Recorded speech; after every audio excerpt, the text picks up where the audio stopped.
Hello, everybody, and welcome to the Real Writers of the OC. On this program, we're going to interview writers from all over Orange County. This is Laguna Beach right behind me. So if you're a reader, a writer, or you just like ideas and exploring ideas, keep it here. We are just like the Housewives, except less $20,000 handbags. I buy my Prada on the street. Who cares if the D is backwards?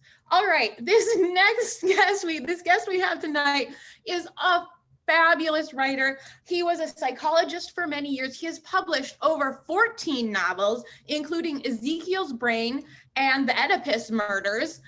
He also edited and published The Lost Coast Review. We are so happy to have him.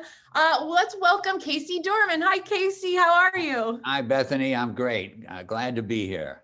Oh, we're so glad to have you. Now, I'm going to start with this book here. I like to start with The Truth That Can't Be Told. Right. This anthology that you're in. I bought mine on Amazon. You can get your trusty book on Amazon. You can get it in a Kindle if you want. I like a book, but you don't have to like a book if you don't want to. And you have two pieces in this book that I just read last night. And you also wrote the introduction. You know, it's so interesting how this book came about. When I read in the introduction, kind of through this last year, that was difficult for all of us and quite a change. It seems like this was sort of born out of an unexpected benefit. This book was sort of born out of kind of being stuck. Yes. That we started to go on Zoom rather than meet together live, and we met in Lake Forest at Panera Bread for years. And as we did it, we began sharing, instead of just having general discussions, we began sharing more and more of our reading, of our writing with each other. And as we did so, we finally came up with the idea, well, let's put it all in a book and see what happens. And we did it that way. It was a very, what's the word?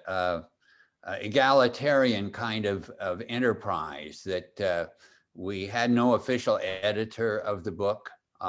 We had Diana Wang, who I think you talked to, who formatted it for us, but we just shared our work and everybody could give their input on editing each other's work.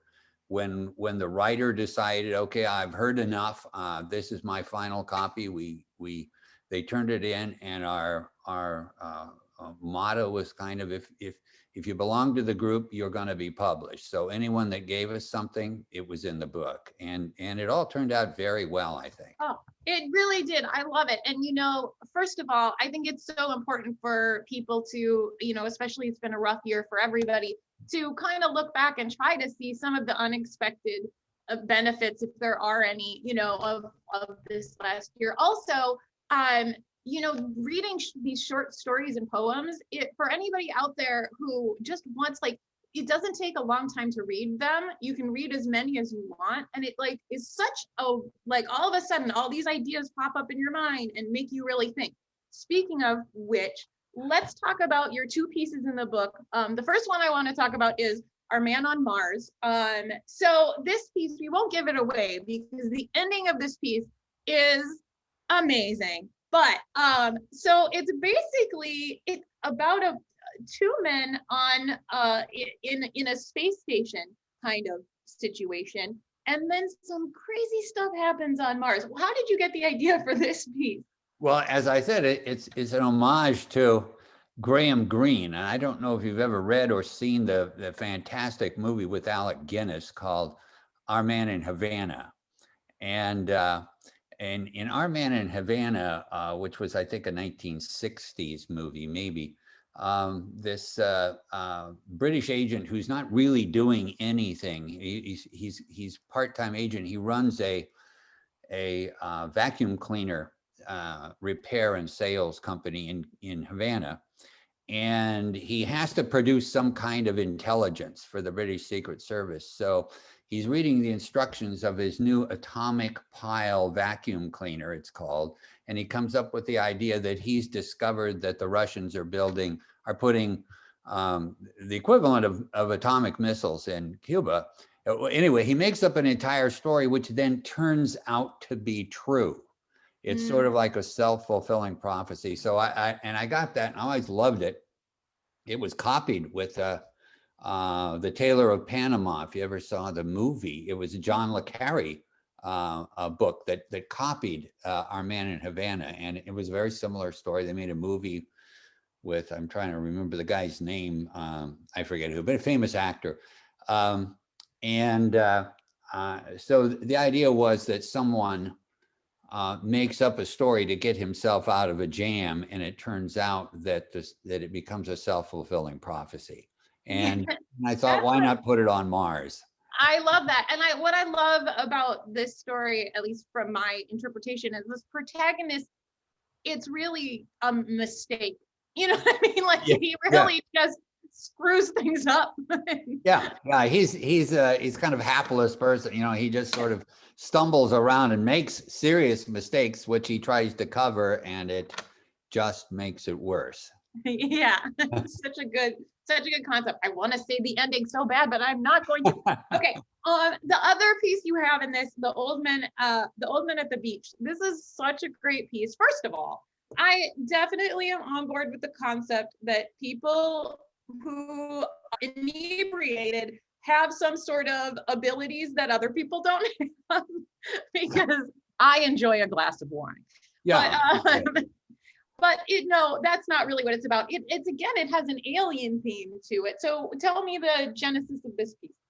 Okay, so this had a somewhat different genesis, which was simply that the other thing I did besides trying to become intellectual and literary when I retired was to visit as many bars as I could, and so I did visit some of them, particularly Blackie's down at the Newport by the pier, and sat around and listened to some of the talk of the.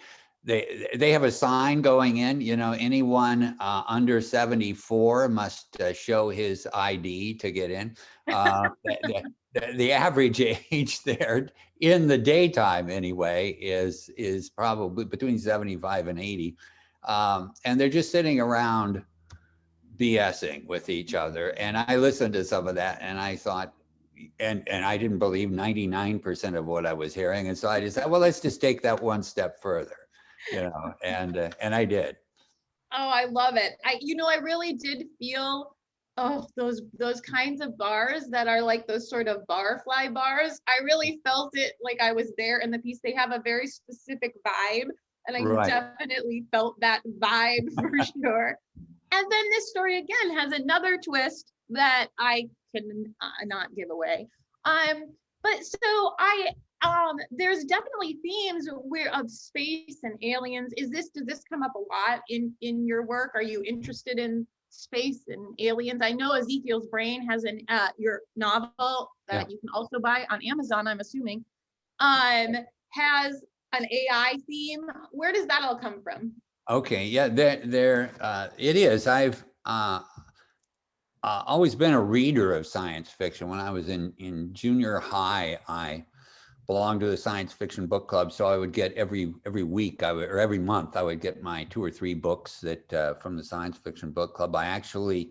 Arthur C. Clarke came to our town, famous science fiction writer who wrote 2001: A Space Odyssey, and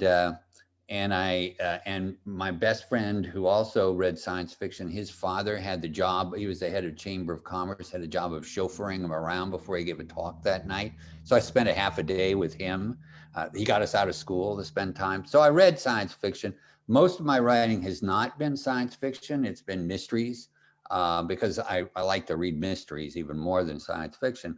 But lately I've turned to, because I'm interested in artificial intelligence, I turned to writing about artificial intelligence. But I wrote this book. I wrote one called The Peacemaker, which is a science fiction story. I wrote one called I, Carlos, which is about a guy with a computer chip implanted in his brain, which is kind of a science fiction-ish book. And then this one really took some of my to turn them into a novel because I didn't know enough to actually write a scientific paper on it. And I decided I would make it into a space novel. So, you know, halfway through, I'm not giving a lot away, but halfway through, the entire human race gets wiped out. And all the rest of the characters are AI androids 200 years in our future. And they're, you know, trying to learn to go faster than the speed of light. And it's meant to be a first book in a series that's kind of like Star Trek, but following robotic humanoid androids around the universe as they're exploring and meeting other civilizations. So that's where it came from. That's so fascinating. And were you saying, you froze a second for me, but you do have a background, an academic background in some neuroscience, correct? Does that kind of like influence how you write and probably your knowledge of our minds? I did a lot of research on brain injury actually in children and how that affected their learning. But I taught cognitive science and neuroscience at the university, and got very interested in that. And that field is kind of merging with some of the artificial intelligence, because the artificial intelligence, many of the advances in that field are by copying the way a human brain works, at least by analogy, if not exactly. So, so I'm always keeping up on that field, just on the side, because I find it interesting. How neat. I can't wait to read Ezekiel's Brain, because it's like when you have that knowledge, it just gives such life to a novel, to have all of that, you know, real knowledge in there. So murder mysteries. Tell us a little bit about the Oedipus murders. I love the title. Yeah, the Oedipus murders takes place in Newport Beach, and it's a psychiatrist who has a patient whose wife has disappeared, and it turns out that she's dead, and the patient is the prime suspect for the police, that he killed his own wife, but he has these serious psychological problems that he doesn't remember a lot of what actually happened. But it turns out that the psychiatrist has kind of a mirror image problem, and he has these fugue episodes, amnesic episodes, where and pretty soon you start to suspect that maybe he knew the wife too, and perhaps, you know, he was the murderer, not the patient. So that's what the mystery is about. Oh, how cool. So they're both like losing time. Yes. I was just reading about that. That's like a real thing, right? A fugue state. It is. And this was based on a real patient I had 45 years ago. The patient is now deceased, so I don't reveal that much about him, but the dreams that occur in there are the real dreams of a particular patient I had, either those dreams or my own dreams. I won't tell anybody which are which, because they won't know who's more pathological, me or the fictional character. But it's based upon real, even you know, he has a psychological paralysis, as did my patient.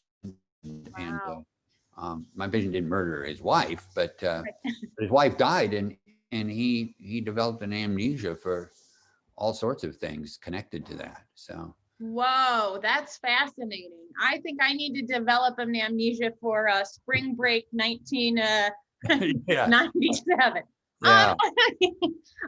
So Casey, tell us what you have coming up. Well, because the publisher has the rights to the sequel, and I want to make Ezekiel's Brain be the start of a series. In fact, its subtitle is The Voyages of the Delphi, which is the name of this spaceship that the androids travel in. So I'm writing the sequel to Ezekiel's Brain, which is how these robots travel, and eventually in the sequel, they come upon another civilization of human beings and take on a human being as part of their crew. They have to modify their ship, put in a bathroom, for instance, Right. various other things. And that human is an empath. She can sense other people's thoughts, not theirs, because they're robots. But although one of them, Ezekiel, is a copy of a real Ezekiel. He is a copy of a human brain that has been turned into an electronic brain. So he has emotions. He has all of this stuff, just like a regular human did. Just he's got the same memories of the person he came from.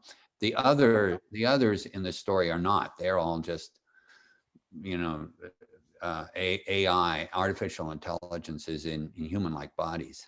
So if Ezekiel was my husband, could I program him to listen to me exactly when I wanted him to? Probably not. I think what you'd probably have to worry about is if Ezekiel was your husband, given he can think then about 1 million times faster than you can, you should start worrying about what he's going to program you to do. Oh no, right. Yeah. Oh gosh. You're right. All right, Casey, thank you so much for joining us. You can get The Truth That Can't Be Told on Amazon. And where can we get Ezekiel's Brain and all your other work? I know your website is CaseyDorman.com. And where can we buy Ezekiel's Brain? They're all on Amazon. Ezekiel's Brain is on Amazon. The Oedipus Murders is on Amazon. They're in Kindle and they're in paperback. The Oedipus Murders is also an audiobook.